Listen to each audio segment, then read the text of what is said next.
particulièrement monté ici, hein. Donc vous aurez peut-être du mal à le croire, mais hier encore, il y avait 2,50 m d'eau dans ce quartier. Si vous voulez regarder la trace sur la maison, eh bien elle se trouve ici. En voyant ce genre d'image, on peut se demander pourquoi l'homme a décidé de s'installer dans la vallée de la Vesdre, puisque les épisodes de 2021 ont été particulièrement destructeurs. Pour commencer, où se situe la vallée de la Vesdre ? La vallée de la Vesdre est une région de l'est de la Belgique. Elle est connue pour sa beauté naturelle et pour sa riche histoire. Une menace plane sur ces paysages oniriques, la menace permanente de la force destructrice de l'eau.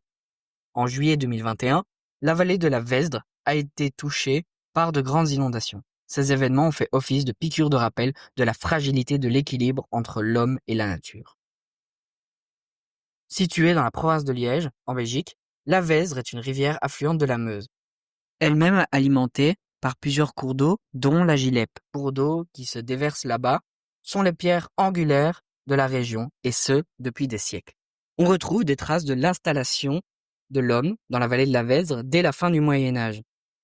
Les populations s'y sont installées pour l'accès en eau abondante et pour son sol fertile.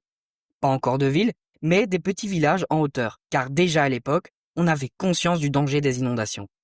Cette précaution est encore visible dans un de ces villages devenus ville, Verviers. L'hôtel de ville, place du marché, rue Crapaud-Rue. Tant de traces de la prudence des habitants. On retrouve différents types d'activités. Tourisme autour des thermes à Chaudfontaine, tannerie à Theux et bien évidemment l'industrie textile qui fera la réputation de la région à l'international. À Verviers, pour des raisons inconnues, un petit capitalisme naît autour de la laine et du tissu. La main-d'œuvre devient nécessaire avec des commissionnaires qui proposent du travail dans les fermes pendant que l'activité dans les fermes est en pause pour être un revenu supplémentaire. Au XIXe siècle, l'industrie s'intensifie de manière brusque. La vallée rurale du début du siècle laisse rapidement place à un territoire industrialisé avec des rendements importants. Pour subvenir à une production constante, le projet d'un barrage voit le jour. Si au départ, on parle d'un projet, Prussiens et locaux collaborent pour une construction commune à la source vers Eupen, des craintes de rupture venues d'Angleterre et des tensions politiques tuent le projet dans l'œuf. Ce n'est qu'en 1867 que le jeune État belge démarre la construction d'une pyramide inversée d'une hauteur de 75 mètres et d'une capacité de 25 millions de mètres cubes. Le barrage de la Gilep devient, à cette époque, le plus important d'Europe. Mis en service en 1878, cet aménagement n'a pour vocation qu'à fournir de l'eau de manière constante dans la vallée. Son voisin, le barrage de la Vesdre, n'a ni la même fonction ni la même histoire. Les ingénieurs allemands avaient pour projet de construire plusieurs réservoirs d'eau, ce qui sera finalement abandonné lorsque le territoire d'Eupen devient belge à la fin de la Première Guerre mondiale. Retardé par les événements de 40-45, le projet se concrétise entre 1969 et 1978, après les inondations de 1920 à 1921 dans la province de Liège, qui ont marqué les esprits et suscité l'intérêt d'avoir un barrage en amont de la Vesdre. 3 fonctions sont au départ attribuées à ce barrage.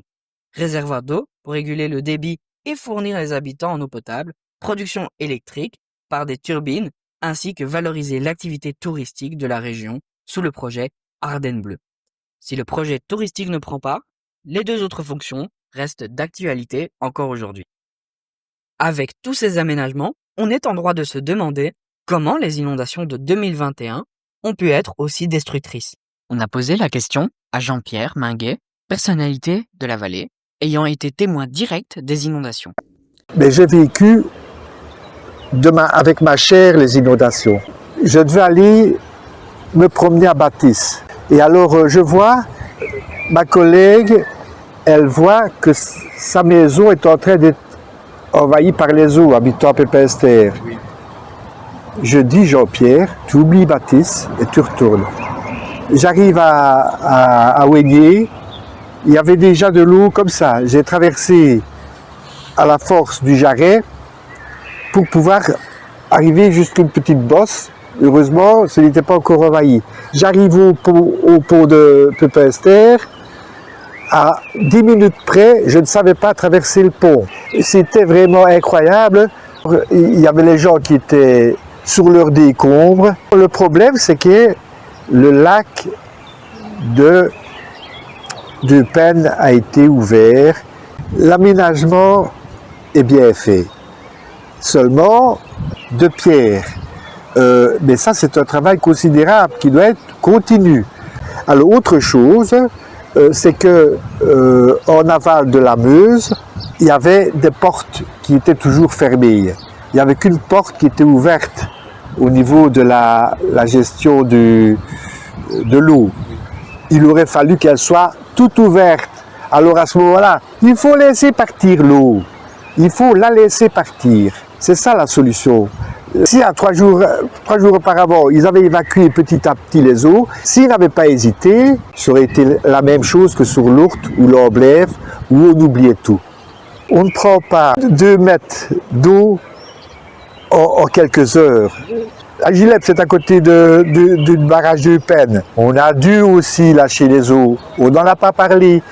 Si la vie de la population est important, celui de l'administration communale l'est tout autant. Alexandre Loffet, échevin des travaux de la ville de Verviers, nous a accordé un entretien sur son point de vue en tant que politique, et surtout, sur comment la ville envisage l'avenir de ses berges. Là, les aménagements avant les inondations n'ont pas limité les impacts. C'était pas du tout une vision qu'on avait. On n'avait pas les études qu'on a maintenant avec le schéma inverse des études quartier durable. Donc, c'est pas tellement avant les aménagements qu'on va faire maintenant avec les démolitions de maisons qu'on achète et les aménagements qui seront développés à la place des maisons qu'on va démolir que il y aura normalement un impact sur la limitation du volume d'eau qui redescend vers la rivière en période de crue. La région wallonne a commandé 3 études. En fait, la première, c'est le schéma Vesdre. Donc là, qui analyse effectivement l'évolution urbaine de Verviers, où on voit à quel point tout le territoire verviétois dans le centre a été fortement urbanisé. Et donc forcément, moins d'arbres, moins d'espaces verts qui absorbent l'eau avant qu'elle n'arrive dans la rivière. Et qui fait des recommandations, mais plutôt globales, sur tout le bassin. C'est-à-dire qu'il analyse aussi le problème des tourbières, de l'eau qui ne reste pas stockée bien plus haut que chez nous et autres. Et alors, il y a une étude qui est très concrète, qui est quartier durable, où là, c'est vraiment l'étude qui identifie les maisons qu'on doit acheter ou les parcelles qu'on doit acheter et démolir, et qui recommande aussi des aménagements qui devraient être faits à différents endroits pour pouvoir, soit que si la rivière déborde, elle ait des espaces de débordement où ça ne provoque pas de dégâts, et d'éviter qu'elle déborde au maximum avec aussi une rentrée de l'eau dans le sol avant d'arriver à la rivière. Et alors, il y a aussi ce qu'ils appellent la modélisation, qui là est beaucoup plus mathématique, et ce sont des outils qui ont été développés par la région wallonne, mais que maintenant il faut encore finaliser pour qu'on puisse finalement encoder les aménagements qu'on envisage de faire pour calculer l'impact que ça pourrait avoir sur le risque de crue ou pas. Mais ça, on n'a pas encore commune par commune le résultat de la modélisation. On va pas refaire exactement ce qu'il y avait avant l'urbanisation de la ville, puisque c'est déjà ancien, en fait, hein, avec les industries et l'habitat se sont développés le long de la rivière. Ça ne veut pas dire qu'il y aura plus du tout d'habitation le long de la rivière, hein. Au fur et à mesure, il y aura comme ça des espaces qui seront créés, qui seront soit des parcs, soit ce qu'on appelle des noues, voire des bassins de rétention. Et ça, effectivement, quasi espace par espace, il faudra qu'on fasse un projet avec des spécialistes pour avoir les aménagements qui retiennent le mieux l'eau dans chacun de ces espaces. Plusieurs raisons convergent. 2021 marque tout d'abord un épisode de crue centenale. L'inondation centenale précédente, en 1921, avait d'ailleurs conduit à la construction du barrage de la Vesdre. Ensuite, même si les barrages n'avaient pas vocation à être des aménagements atténuants, ils deviennent des circonstances aggravantes lorsque, sous la pression de voir des millions de litres se déverser par-dessus, voire de rompre ces édifices, les gestionnaires se voient obligés d'ouvrir les vannes pour libérer de l'eau. Cela aura pour conséquence de surcharger le limageur. En témoignent les images diffusées dans les journaux télévisés. Enfin, la surcharge urbaine par l'industrialisation des villes de la vallée, par exemple Verviers, ont estompé la prudence des premiers habitants qui s'étaient installés en hauteur. Si certains anciens avaient encore conscience du risque, la mémoire collective avait gommé les épisodes précédents.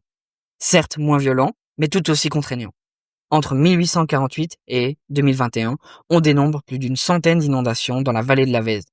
Et malgré tout, toutes n'ont pas marqué les esprits.